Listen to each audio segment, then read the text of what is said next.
Hi and welcome to this tutorial on basic texturing. Today I'm going to show you how to use planar mapping. First I'm going to add a cube to my scene, scale it to how I want it, something like that. I'm not going to add any geometry, but you can do if you want under the channel box here. And now I'm going to add my texture. I'm going to right click and hold on the object and go down to assign new material. I'm going to select which type of material I want. I want it quite dull, so I'm going to go with Lambert, but if you want different types of reflection, there are Blinn, Phong, Phong-E and Anisotropic. I could just add a colour by selecting this box here and selecting a colour, but I want to add an image to it, so I'm going to click this checkerboard here and I'm going to select File. Then by clicking on the folder I can browse the files that I have at my disposal. And here's one that I got earlier, I just stole it from Google, a wall texture. And you can see that there, and when I open that up, you don't see anything. That's because I need to press 6 on my keyboard to show textures on the objects. And you can see that's not exactly how I want it. It's a bit big on the front, a bit stretched and squished on the sides.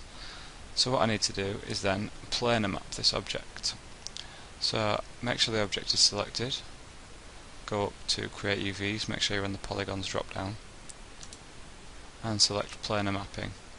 Just click on the box at the side and you'll get this menu. And I'm going to start with the Z axis and click project. You can see that looks much neater on the front and back now, but the sides and top and bottom are all a bit stretched. So what I want to do is match up my sides to the front and back.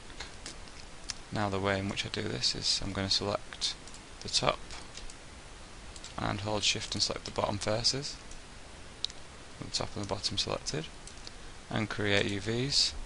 Again I'm going to use planar mapping. This time I'm going to go with the Y axis and project.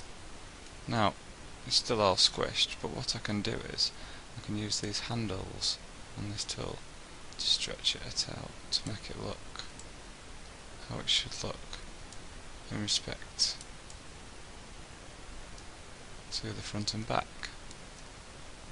And I'm quite happy with that now, so I'm going to again follow the same procedure. I'm going to select both sides now, just hold shift remember, and create UVs, planar mapping again, and this time the X axis and project.